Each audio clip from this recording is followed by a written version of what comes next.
तुला लग्न के जातकों के लिए कौन सा ग्रह बहुत अच्छा है, कौन सा ग्रह बहुत खराब है और कौन सा ग्रह तटस्थ है, यानी कि अच्छा भी हो सकता है और बुरा भी। यह अगर तुला लग्न के जातक जान लें, यह भी निश्चित कर सकते हैं कि जो उनकी महादशा और अंतरदशाएं चल रही हैं या आने वाली हैं उसमें उनकी क्या प्लानिंग हो सकती है, बिजनेस की स्ट्रेटेजी, अपनी जॉब की स्ट्रेटेजी, अपने एजुकेशन पढ़ाई लिखाई की स्ट्रेटेजी क्या बनाएं, कौन सा समय अच्छा आने वाला है और कौन सा बुरा। नमस्कार, रुद्राष्ट्र विज्ञान में आप लोगों का बहुत बहुत स्वागत, अभिनंदन है। आज हम बात कर रहे हैं तुला लग्न की। तुला लग्न के जातक इस वीडियो को देखने के बाद यह डिसाइड कर सकते हैं कि कौन सा ग्रह अच्छा है, कौन सा बुरा है, कौन सा ग्रह तटस्थ यानी पैरेलल है, ना अच्छा है ना बुरा है। और यह जानकर वह यह भी जान सकते हैं कि वर्तमान समय में चलने वाली महादशा और अंतरदशा उनके लिए किस प्रकार का फल ला सकती है और वह किस प्रकार अपने आप को नियोजित करें, किस प्रकार की प्लानिंग करें। शास्त्रों में, विशेष होरा शास्त्र में पाराशर जी ने तुला लग्न के विषय में कुछ कहा है। हम समझते हैं उस श्लोक के माध्यम से कि तुला लग्न की क्या विशेषताएं हैं और ग्रहों की क्या स्थितियां बनती हैं। जीवार कर्म ही जाह पापाह शनैश्चर बुधो शुभो भवेताम राजयोगस्य कारको चंद्र तत्सुतो। पाराशर जी कहते हैं कि तुला लग्न वाले को गुरु, सूर्य, भौम यानी मंगल पाप फल देने वाले, शनि, बुध शुभ फल दाता और चंद्रमा और बुध राजयोग कारक होते हैं। समझते हैं कि कैसे। गुरु, सूर्य और मंगल पाप फल। अब गुरु इनकी कुंडली में जो होते हैं वो तीसरे और छठे भाव यानी दोनों खराब भावों के स्वामी होते हैं, तो निश्चित तौर पर खराब फल देने वाले हो गए। अब अगर इनकी प्लेसमेंट अच्छे शुभ भावों में हो जाए, मित्र के ग्रह में हो जाए, यानी कि मित्र के भाव में, मित्र की राशि में पड़ जाए, तो जान लीजिए कि यही जो बृहस्पति हैं यह उतना खराब फल आपको नहीं देंगे, आप बच गए इससे। मंगल की बात करते हैं। मंगल इनकी कुंडली में दूसरे और सातवें भाव के स्वामी होते हैं, प्रबल मारकेश होते हैं, क्योंकि द्वितीय और सप्तम दोनों मारक भाव हैं। क्यों? क्योंकि आयु का स्थान 8वां है और 8वें से 12वां जो भाव होगा वो सप्तम का होता है, 12वां भाव हानि का होता है। तो 8वें से 12वां भाव आयु की हानि का भाव हुआ और 8वें से सप्तम भाव फिर मारक हुआ यानी द्वितीय भाव, और 8वें से जो द्वादश स्थान है यानी कि सप्तम भाव उससे अष्टम भाव फिर द्वितीय भाव हुआ, तो द्वितीय और सप्तम के लॉर्ड होते हैं मंगल, तो प्रबल मार्केश बनते हैं।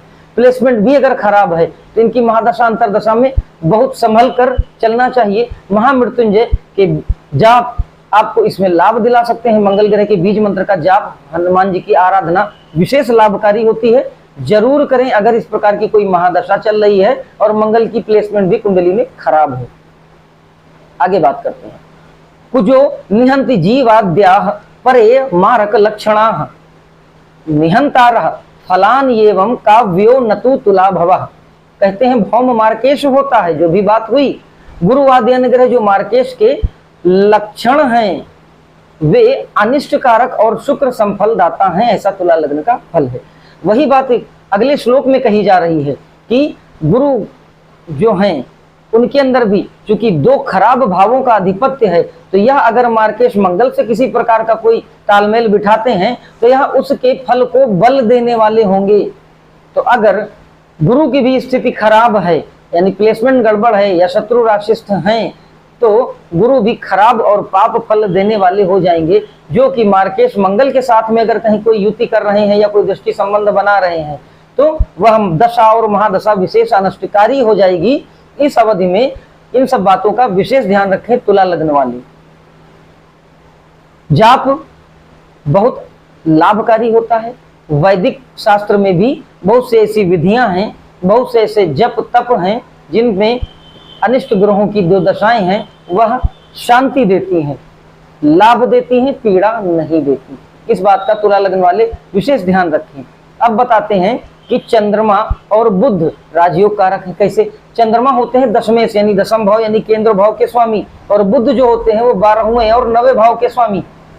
तो नवमेश होते हैं बुध यानी कि त्रिकोण के स्वामी, और दशमेश होते हैं चंद्रमा यानी केंद्र के स्वामी। तो चंद्रमा और बुध का कोई संबंध जो अच्छे भावों में बन रहा हो वह निश्चित राजयोग कारक स्थितियां निर्मित करेगा और ऊंचाइयों पर पहुंचाएगा तुला लग्न के जातकों को। डिपेंड ऑन कि इनकी प्लेसमेंट कैसी है। स्थिर कारकत्व के अनुसार चंद्रमा और बुध राजयोग कारक हैं, लेकिन अगर किसी विशेष स्थिति निर्मित हो रही है जो कि प्रॉब्लमेटिक है, दुख स्थान में अगर यह बैठ गए हैं या बुरे पापक क्रूर ग्रहों की दृष्टियां पड़ रही हैं, तो इनका मंत्र जाप लाभ देगा और इनके उस राजयोग को फलित होने में इनकी सहायता करेगा। बाकी जितने भी ग्रह हैं, सूर्य इनके एकादश भाव में होते हैं। अकॉर्डिंग टू प्लेसमेंट किस भाव में बैठे हैं यही तय करेगा कि सूर्य इनकी कुंडली में किस प्रकार का फल देंगे।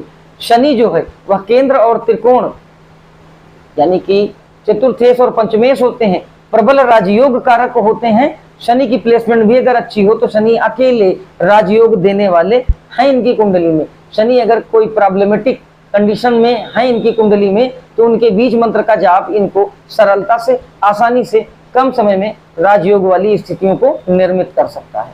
आज हमने बात की तुला लग्न की। अगले वीडियो में हम बात करेंगे फिर किसी ज्ञानवर्धक विषय पर। तब तक के लिए जय महाकाल।